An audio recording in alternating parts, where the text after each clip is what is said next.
Hello bookworms, it's Jade from Bedtime Bookworm and welcome back to my channel. Today I'm here to bring you my September reading wrap-up.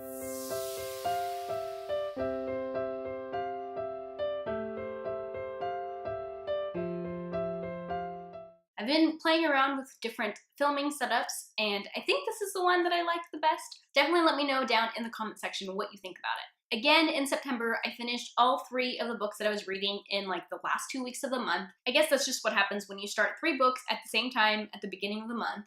Then you finish them all in the last couple of weeks of the month. I don't usually film my wrap-ups until the month is completely over because you just never know what's going to happen. But alas, it is the last day of the month, and even though I'm about 60% through with one of the books I'm reading, I really don't think I'm going to finish it today, so I figured I might as well just sit down and film this since it's a Sunday. So just a quick overview of my month. Like I said, read 3 books. 2 of the books were standalones, and 1 was my Watt-along book, so it was a book in a series. So yay for me not starting any new series this month. We all know I have a hard time doing that.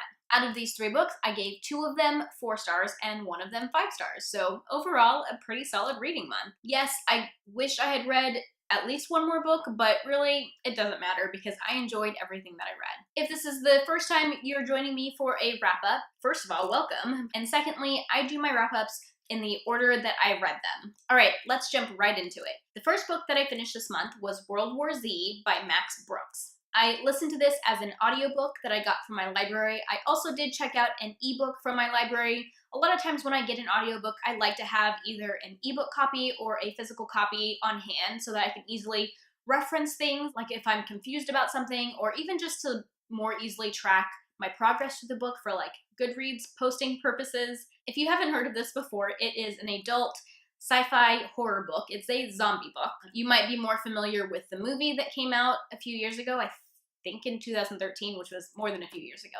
I have seen the movie. I did enjoy the movie. I had heard that the movie was very different from the book, and I can attest to that. It tells a pretty different story. So I definitely highly recommend this on audio.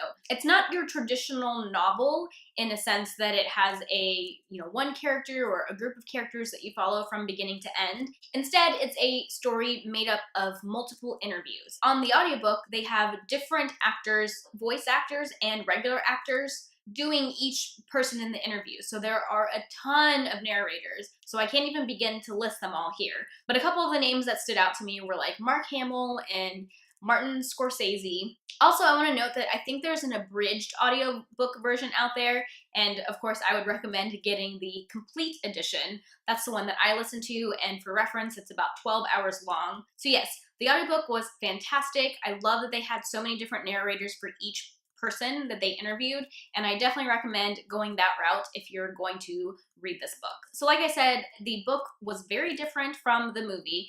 The movie, you focus on one man and like his family, and the zombies are like really fast zombies, and I didn't get the impression from the book that these zombies were very fast zombies. And the way that the interviews are structured throughout this book, they kind of go in order of time. The timeline starts with like the early outbreak and then goes to like the middle of the outbreak and even like way later past the outbreak. And you're not following one particular character or anything like that. The way that I look at it, you're kind of following the whole world. Like the world is the character, and you have perspectives from people in all different countries. And when you piece them all together, you're kind of getting a really big picture of what happened to the whole world as this outbreak was happening and after it happened. One of the reasons why I wanted to read this book is because I'm planning to do NaNoWriMo this year, and my story is a zombie story. And I found this book really helpful. Some of the things that I've kind of struggled with in setting up my own story and the plot and everything is the timeline, like how fast does a zombie outbreak really happen? What would it really be like? And the difference between like fast zombies and slower zombies is something that I've been thinking about, because obviously it's a lot easier to have a fast zombie outbreak if the zombies themselves like move quickly. And I just wasn't sure how I was going to handle that. And this book really helped me get some perspective on maybe a more realistic view on how a zombie outbreak might happen. Some of the cons to this book, though, would be the fact that you're not following one specific character. While that is a little bit of a positive aspect, because it's really interesting and different to look at a zombie outbreak from like the whole world perspective, it also led me to feeling a little bit disconnected. I'm used to, in a novel, really having a personal connection with one or more characters and having some sort of emotional connection to the story. And because we don't get to know any of the characters that well, you really don't get that. I almost wish that Max Brooks had somehow found a way to connect these stories in a different way. Like, they're all connected because they're all about the zombie outbreak and what people had to deal with, the way that the military would react, and like choices that people had to make. All of that was very realistic, and I appreciated that. But I wish that there was some common thing, like either a character or, I don't know, something else that was tying all of the stories together, because they do just feel like a bunch of disconnected stories where the only thing that's really holding them together is the zombie outbreak happening. So overall, I really enjoyed this book, and I gave it 4 out of 5 stars. The second book that I finished in September was The Book of Lost Things. This is by John Connolly. I picked this book up because Stephanie from That's What She Read asked on Twitter if anybody wanted to do a group read of it, and I honestly hadn't heard anything about this book before. Like, I think the title was familiar to me, but I really didn't know what it was about. And I don't think I realized that it had any sort of like horror elements. And when I looked it up, the synopsis sounded really intriguing, which led me to join in on this group read. So I ended up getting a physical hardcover copy of this from my library. Now that I've read the book, it's kind of really hard to explain. I'm gonna try my best, and I'm gonna give you some like examples of like the vibes that I was getting as well.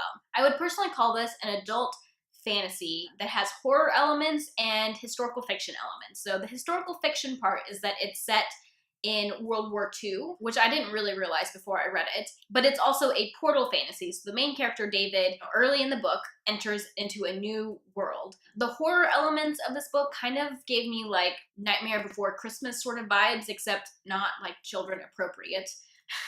Which of course also made me think a little bit about like Coraline, because while I haven't read that book, I've seen a little bit of the movie. I don't think I've seen the whole movie, but you know, there's a portal world involved in that.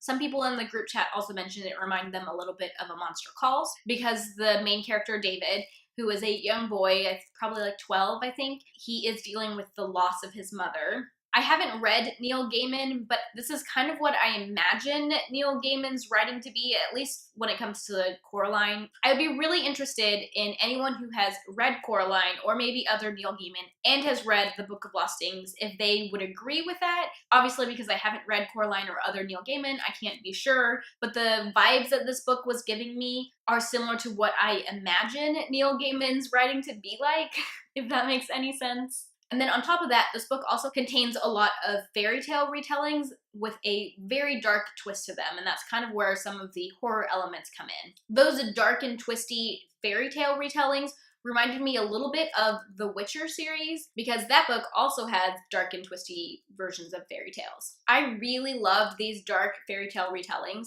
I love fairy tale retellings anyways, but I also love horror, so having a dark and twisty version of these fairy tales to read was really cool, and I love the way that they were incorporated into the story. A couple of the cons to this book, or like the downsides, would include that in the beginning, we get a glimpse of David that strongly implies that he has some OCD going on. He talks a little bit about some of the routines and things that he did that he thought might help keep his mother alive. And I thought that that OCD characteristic of David's was going to play more of an important part in the story than it did. It kind of was there in the beginning, and then it kind of disappeared. Like, it really didn't impact the story at all, which surprised me, and I kind of wish that it had stayed in the story the whole time. Another thing that I didn't love, which will be subjective depending on what you like, but the book is written in a third-person perspective that kind of puts some distance between you and David. You don't really get that feeling of intimacy where you feel like you know the character very well.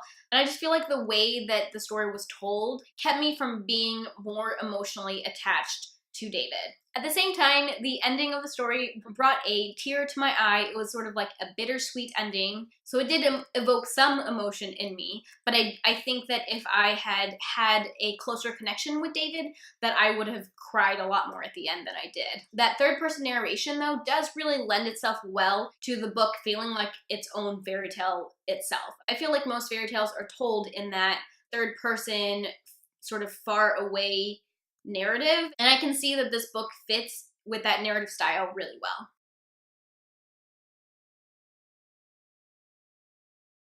And that brings me to the last book that I finished this month, And that was, of course, my Watt-along or Wheel of Time read-along book. It was Winter's Heart by Robert Jordan, which is the 9th book in the Wheel of Time series. If this is the first time you're hearing about the Watt-along, I will link my announcement video and our Goodreads group, so you can check out those links for more information if you want.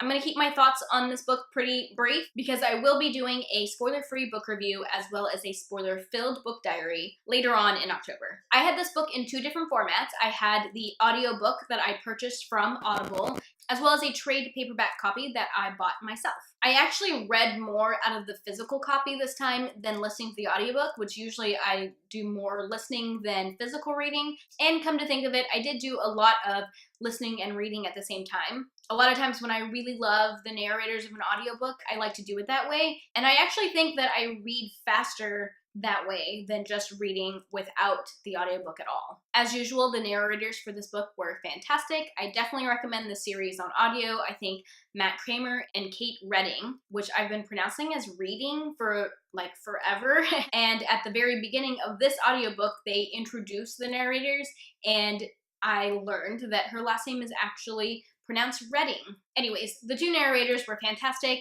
Like I said, I would recommend anything that they narrate at this point. As far as pacing, this book was so much better than the last book. The last book really dragged, but this one, I felt like things were happening, a lot of fun things were happening, a lot of important things were happening, and we get to spend more time with some of my favorite characters. I thoroughly enjoyed this book. So many of the various plots really progressed. Yeah, I loved it a lot. Roy and I have already done our live show discussion of this book. It was over on her channel, so I will link that for you guys if you're interested. And I gave this book 5 out of 5 stars, but remember that this is my favorite series, so take that with a grain of salt. Alright guys, those are all 3 books that I read in the month of September. I'm hoping I can get back to reading at least 4 next month, but I am going on a 10 or 11 day trip, so we'll see if that pans out. If you like this video, be sure to give it a thumbs up and subscribe to my channel if you like bookish content. I post 1 to 2 times a week. That is all I have for now. Thank you so much for watching, and until next time, bookworms, keep reading. Bye. The way that the book is written, it's sort of like an epistolary novel. Is that what it's called? That's not what it's called. But I picked this book up because, excuse me, which will be subjective to, which will be subjective which will be subjective to each, and the way that, and that's totally how this, and I can see that the, and I can see that this, and I can, excuse me, bye.